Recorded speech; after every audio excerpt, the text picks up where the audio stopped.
qu'il brise certaines prisons au nom de Jésus.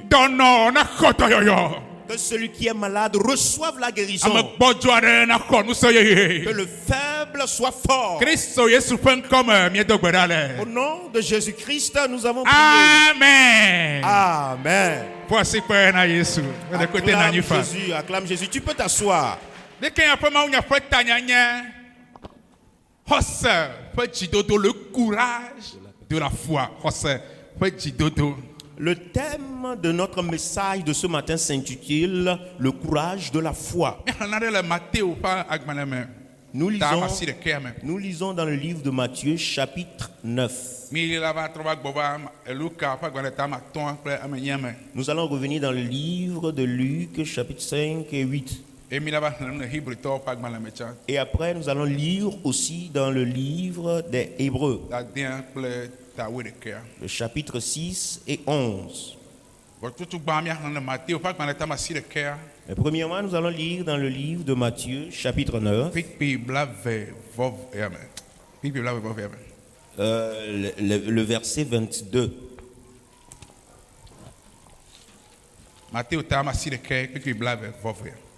Matthieu, chapitre 9, verset 22. Est-ce que tu as la page?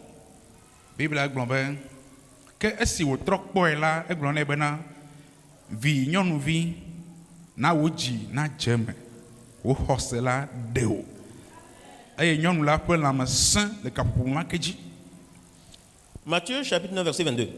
Jésus s'étant retourné et la regardant lui dit: aie bon courage, ma fille, ta foi t'a guérie.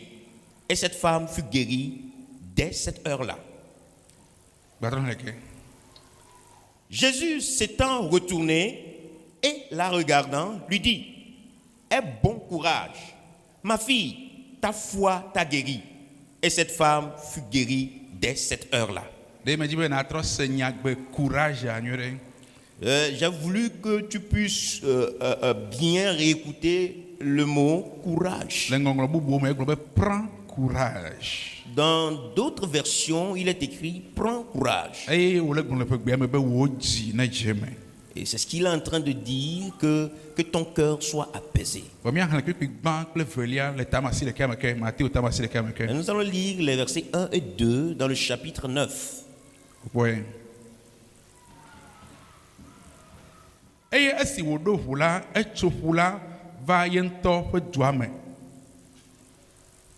Jésus, étant entré dans la barque, passa à l'autre rive et vint en sa propre ville. Et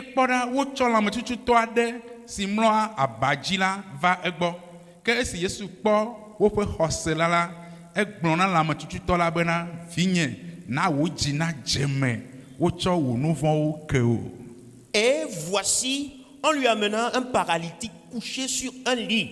Et Jésus, voyant leur foi, dit au paralytique: aie bon courage, mon fils, tes péchés te sont pardonnés. Le courage de la foi.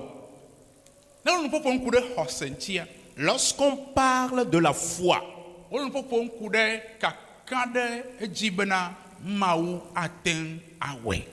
est en train de parler de l'assurance du fait que Dieu peut le faire.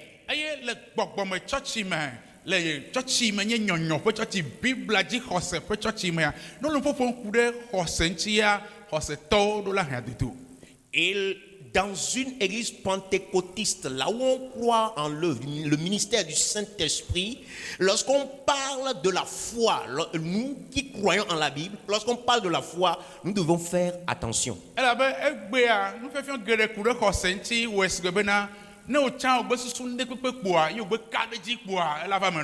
Parce qu'au jour d'aujourd'hui, la manière dont on est en train de décrire, d'expliquer la foi, nous dit qu'il suffit d'imaginer du n'importe quoi, toute chose, alors cela va s'accomplir pour toi.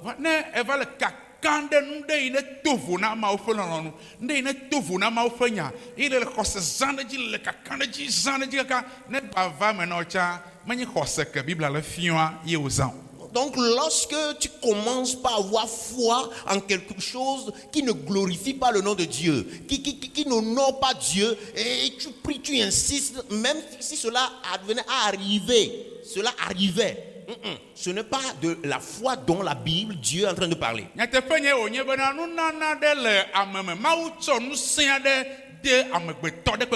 Il est vrai que Dieu a fait don à chacun, c'est-à-dire il a mis une force, un pouvoir en chacun de nous.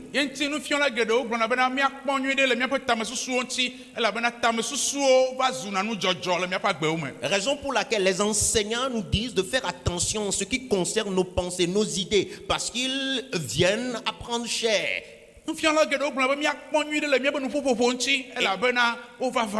Et les enseignants aussi nous disent, faites attention en ce qui concerne vos propos, parce que ça, ces choses-là s'accomplissent.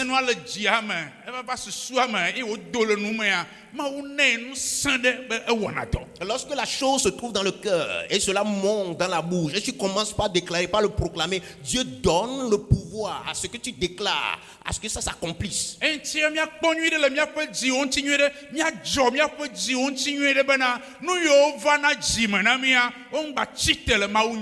Raison pour laquelle nous devons veiller sur nos cœurs à ce que les choses qui viennent dans nos cœurs, les désirs qui montent dans nos cœurs ne soient révoltés contre la parole de Dieu.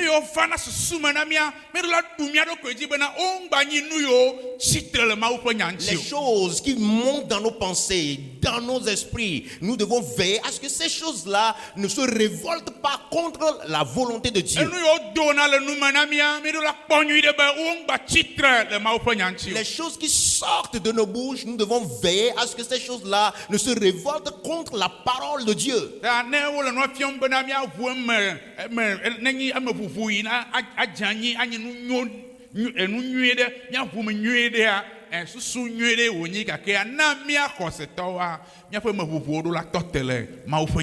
Donc lorsqu'on enseigne, on nous donne les conseils de faire des déclarations positives, c'est une bonne chose. Mais pour nous, enfants de Dieu, nous qui sommes croyants, notre foi doit se baser sur la parole de Dieu.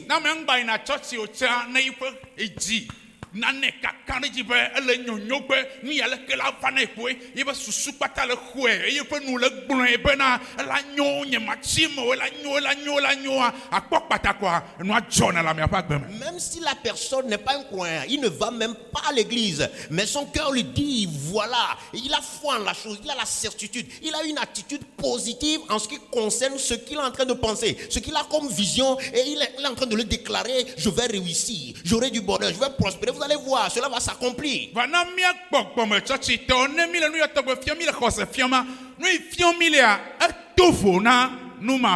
Mais pour nous qui sommes des gens de foi, des croyants, nous qui sommes des pentecôtistes, lorsqu'on parle de la foi, ce que nous enseignons concernant la foi est très différent.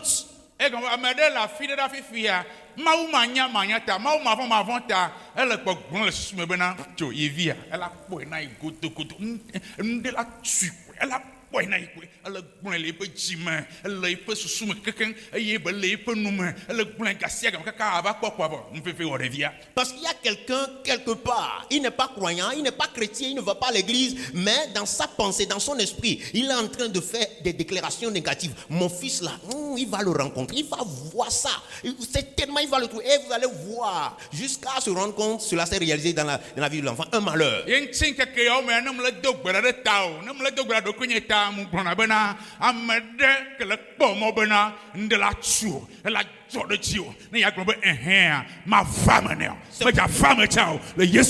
C'est pour cela, dans ces derniers temps, dans ces derniers jours, lorsque je prie pour toi, lorsque je prie pour moi-même, je prie en disant, quelqu'un quelque part qui est en train de déclarer, qui est en train de faire des confessions, des déclarations négatives à ton égard, à mon égard, qu'on ne va point réussir, un malheur va nous arriver, cela ne s'accomplira point, et cela ne va même pas arriver au nom de Jésus.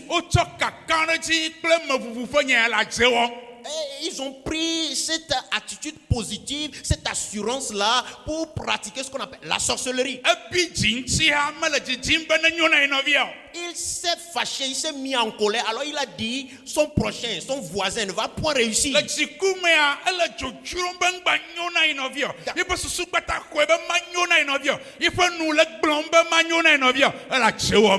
dans sa colère, il est en train de le déclarer, mon frère ne va pas réussir, mon frère ne va pas trouver du bonheur. Dans son esprit, dans son cœur, toute son attitude, c'est cela, c'est de la sorcellerie.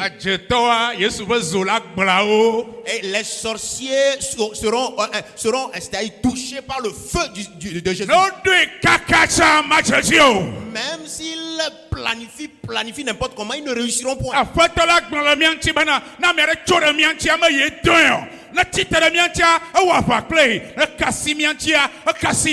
Le Seigneur a dit, si quelqu'un se révolte, se soulève contre nous, c'est pas lui qui l'envoie. Et s'il se révolte contre nous, il nous déclare la guerre. Il déclare la guerre à Dieu.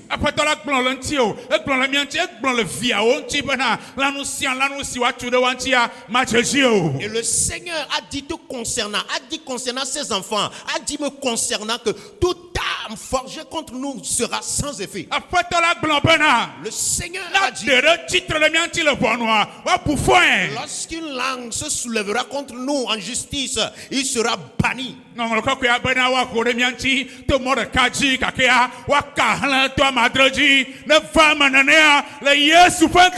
Il est écrit, ils viendront par un seul chemin, mais ils vont fuir par 7 chemins, qu'ils s'accomplissent ainsi au nom de Jésus.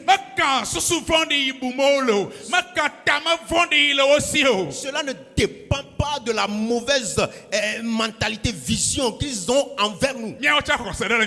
Nous aussi, nous avons une foi. Nous aussi, nous avons une certitude. Et ceci est fondé sur la parole de Dieu. Et on n'arrive jamais à vaincre Jésus ni la parole de Dieu. C'est pour cela, à travers notre foi, nous sommes en train de dire, je n'aurai pas peur. Je n'aurai peur de quoi que ce soit. Je n'aurai peur de quoi que ce soit qui fait peur. Parce que celui qui est en moi, il est plus grand que celui qui est en nous. Donc Dieu n'a pas peur de ce qui fait peur. Et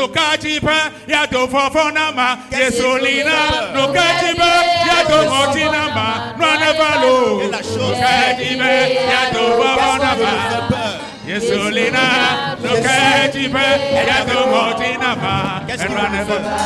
que la chose vienne. Je ne réponds pas. Je ne fais pas.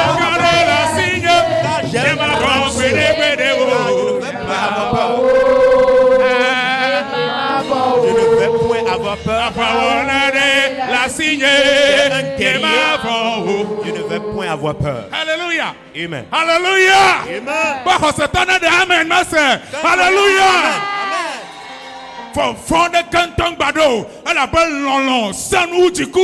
Faut pas avoir peur parce que l'amour est plus fort plus que la colère. Parce que le pardon est plus fort, a plus de pouvoir que la jalousie. Tiens ferme sur celle qui appartient à Dieu, ça s'accomplira pour toi.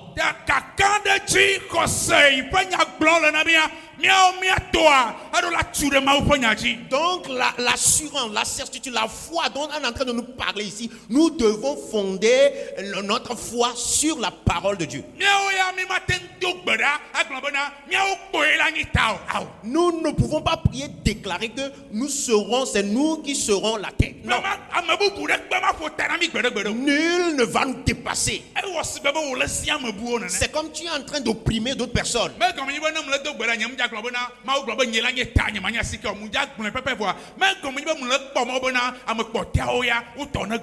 Cela ne veut pas dire que lorsque je vais me mettre à prier, je ne veux pas déclarer dans ma prière que je serai la tête et non la queue. Mais je ne vais pas le dire avec une mauvaise intention.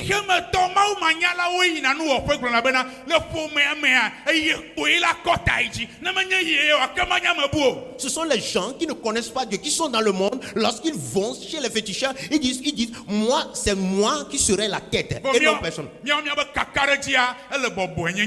Mais nous, notre assurance, notre certitude se trouve dans l'humilité. Je crois que je vais réussir. Et je suis en train de prier que Daniel aussi va réussir.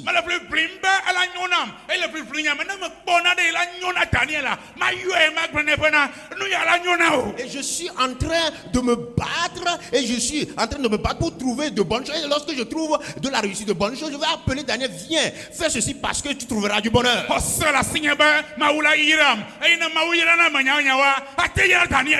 J'ai la foi que Dieu va me bénir. Et si Dieu bénit réellement, Dieu va bénir Daniel aussi. Et ma foi se trouve dans l'humilité. Et ma foi se trouve dans la crainte de Dieu. Ma foi est accrochée aux promesses de Dieu. Et si c'est Dieu qui a fait la promesse, qui peut empêcher cela? Même si c'est tes propres frères qui t'ont jeté dans le puits, ils vont te faire ressortir. Lorsqu'ils vont te faire sortir, même s'ils te vendent comme esclave, oh, tu sortiras de l'esclavage. Premier ministre. Même s'ils venaient à mentir dans ton compte et on te mettait en prison, on te jette en prison, tu vas sortir de la prison jusqu'à occuper la place du premier ministre. Donc ma foi me dit, comme je suis enfant de Dieu, comme je crains Dieu, je marche selon la volonté de Dieu. Ce que Dieu a dit s'accomplira. S'accomplira.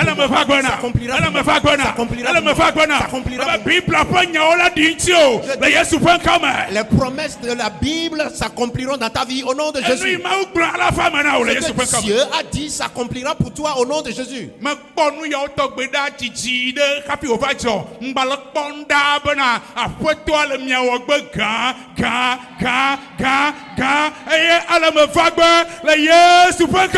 J'avais eu cette vision de loin, ça fait longtemps, et aujourd'hui ça s'accomplit, et je suis en train de le voir encore de loin, et je suis en train de voir que Dieu va faire de vous de grandes personnes, et cela s'accomplira au nom de Jésus. Parmi ceux qui avaient débuté avec nous, vous avez certaines expressions tui, Ghana, dans vos bouches. C'est moi aussi ça. Le pasteur est venu, il s'est contemplé, il s'est regardé, il a dit, ah, c'est moi aussi. Et lui-même aussi, il trouvait même pas à manger, il n'arrive pas à trouver. Et lui qui n'arrivait même pas à réussir dans quoi que ce soit. Et c'est lui aussi comme ça. Et il s'est dit mi pas. Toi aussi tu vas dire mi pas. Lorsque tu vas te regarder, tu seras étonné. Tu ne vas plus te reconnaître. Et tu vas pleurer de joie. Quoi?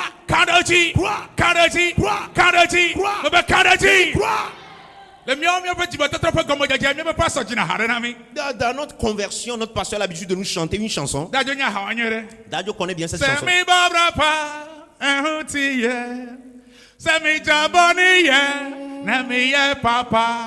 Minim se eradie obebwe kwambi amami mekwe sebe mao ata. Dieu va tracer mes chemins. Je crois. Oh mekwe sebe. Je crois. Mao ata. Dieu va tracer mes chemins. Si je mène une vie sanctuaire, j'arrête de pécher et je mène une bonne vie. Je crois. Maulata. Dieu va tracer mes chemins. C'est l'autre quoi. Sanctifié. Et Et j'arrête le péché. Je mène une bonne vie. Je crois. Moi je croyais que tu allais te lever. Je croyais que tu allais se lever, danser. Oh, c'est notre quoi.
La foi dont nous sommes en train de parler est fondée sur la crainte de Dieu.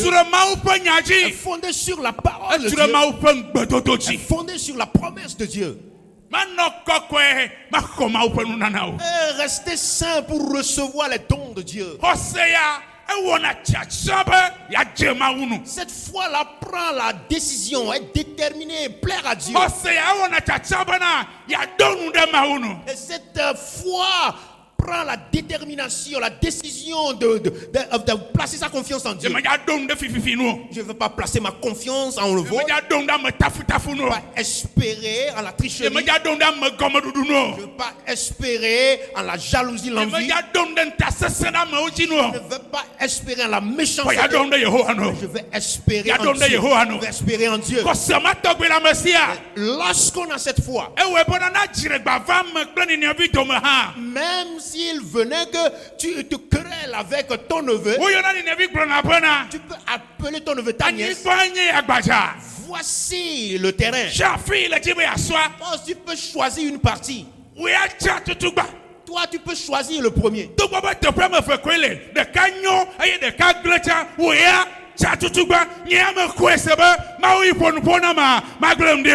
Malgré que une partie du terrain est une bonne terre, l'autre partie, ça ne va pas. Toi, tu peux choisir. Premièrement, tu peux choisir la bonne terre. Mais moi, je crois que le Dieu qui m'a fait la promesse ne va pas m'abandonner. Il avait cette foi. Donc, il ne va pas lutter, défier les gens. Il ne va pas barrer la route aux gens. Il permet à ce que tout le monde puisse venir. Parce qu'il connaît la grandeur de Dieu. La chose est tellement immense. Alléluia. Amen. La chose est tellement c'est comme de l'océan. Nul ne peut venir puiser jusqu'à finir et lorsque ton tour va venir, tu vas dire, oh non, tu n'as pas trouvé. Tout le monde peut avoir sa part. Tout le monde peut avoir sa portion, sa part. Raison pour laquelle tu dois fonder ta foi sur Dieu. Espère en Dieu. Accroche-toi à Dieu. Tiens-le fermement. Il y a la grâce dedans. Ceux qui l'ont fait de par le passé ont trouvé, ont réussi. Lorsque tu marches sur les traces de leur pas, tu n'es pas en train de pécher. Tu trouveras du bonheur. Le Dieu d'Abraham te répondra. Le Dieu de Jacob te répondra. Awa, ala fe o chanu. Dieu d'Isaac te fera aussi grâce. Ame donu gbea, eya ko ela we. Celui qui a promis, c'est lui qui le fera. Ta mi koji se, mi karaji. Donc, ayez foi et ayez confiance en lui. Foi koseto. Mais le croyant, Ehia jidodo. il a besoin du courage. But la jidafo. Il a dit, prends courage Ayena san. et sois fort. Mawel popo na Yoshua nene. C'est Dieu qui parle à Josué ainsi. La jidafo. Prends courage, San wakane. fortifie-toi, bats-toi. Afiku boba wonu abanu sunana. Et dans d'autres passages, il est écrit, agis comme un homme. Ayataye Yesu Kristo le popo le tefo ya bena. Ebe wo jina jeme. Le jidafo.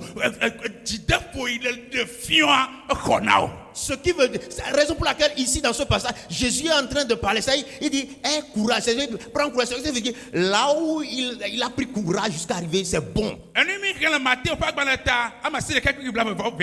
Ce que nous avons lu dans Matthieu chapitre 9, verset 22, et Jésus était en train de dire à la femme,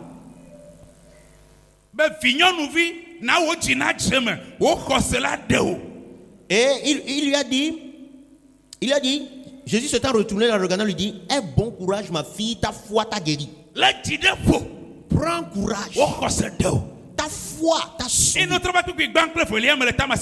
Lorsque tu reviens dans le verset 1, 2 du chapitre 9,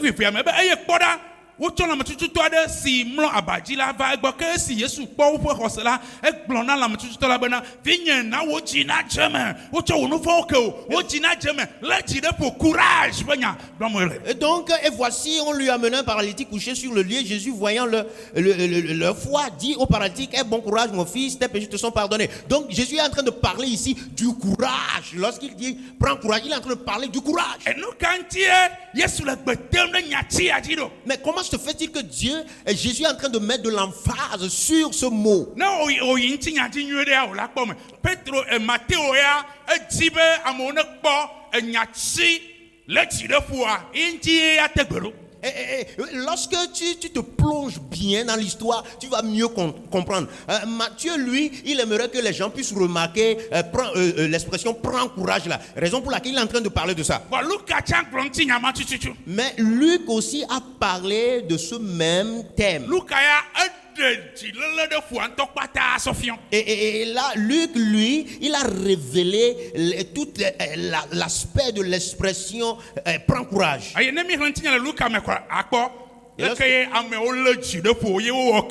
Nous allons lire dans le livre de Luc et tu vas voir comment les gens prennent courage et ont pris courage et ils ont combattu.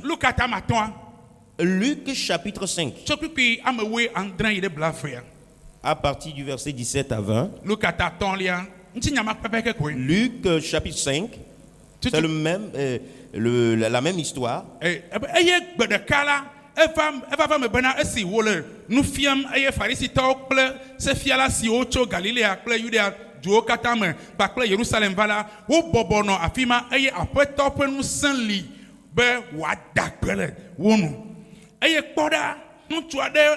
Ŋutsu aɖewo tsɔ ame aɖe si nye lãmetututɔ ɖe abadzi vɛ eye wodi ale si woawɔ atsɔe ayi ɖe eme eye be woatsɔe aɖo eƒe ŋkume eye esi womekpɔ ale si woawɔ atsɔe vɛ le ameha la ŋuti o la woyi ɖe xɔta eye woɖiɖii ɖe anyi to mɔ si woɖe la me kple eƒe aba la ɖe titina ɖe Yesu ŋkume eye esi wòkpɔ woƒe xɔse la egblɔ bena Amen.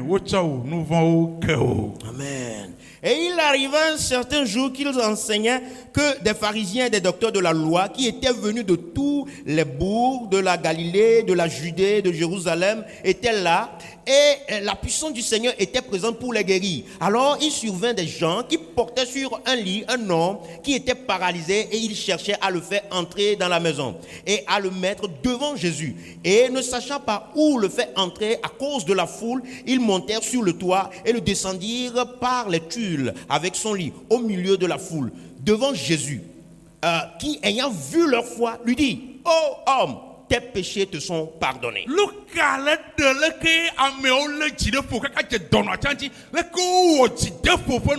Luc est en train de parler de la manière dont, jusqu'à arriver même aux malades, plus ceux qui l'ont transporté, la manière dont ils ont pris courage.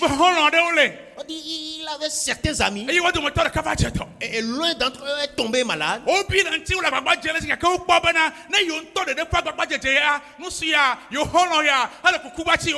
Ils ont fait des efforts, ils ont fait ce qu'ils pouvaient faire, mais ils se sont rendus compte que ils ne peuvent pas s'arrêter, se limiter là-bas, sinon il va mourir. Et lorsqu'ils se réunissent, ils se regroupent, ils n'arrivent plus à avoir la joie et causer. Et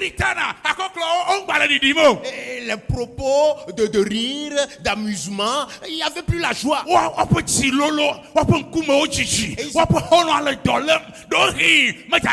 Et ils étaient désespérés et ils étaient découragés parce que quoi, leur ami est malade et peut-être il allait mourir.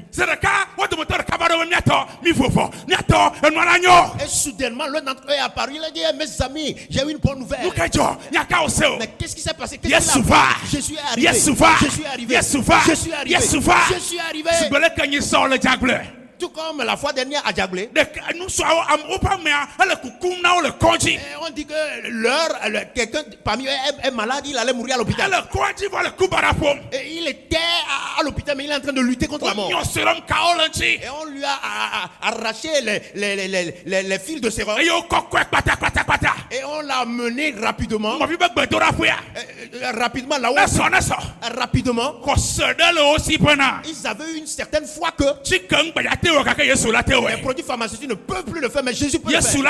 Jésus peut le faire. Et ces hommes sont arrivés à croire que ce n'est pas encore fini pour leur ami. Jésus peut le faire. Jésus peut le faire. Jésus peut le faire.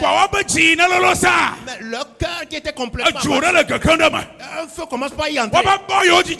Les bras qui étaient allongés. Il y a une force qui est commence pas à entrer. Les genoux qui étaient faibles. Il y a une force qui commence pas à y entrer.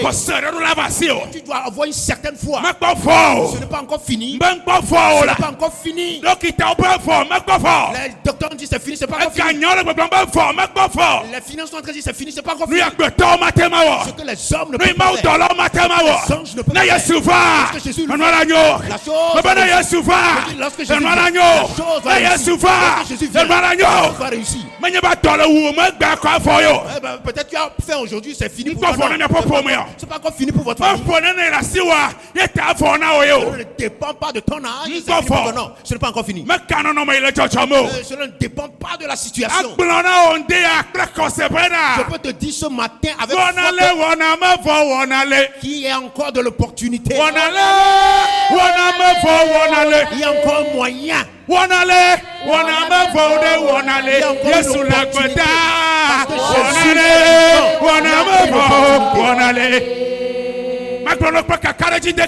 J'aimerais te dire avec certitude ce matin, là où les choses sont tellement difficiles, là où les choses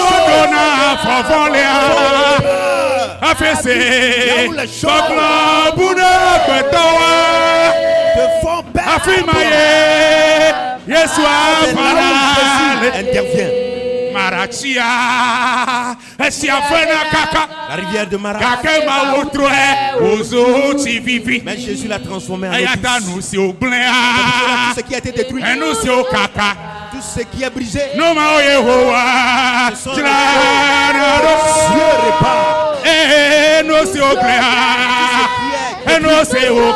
Tout ce qui est brisé,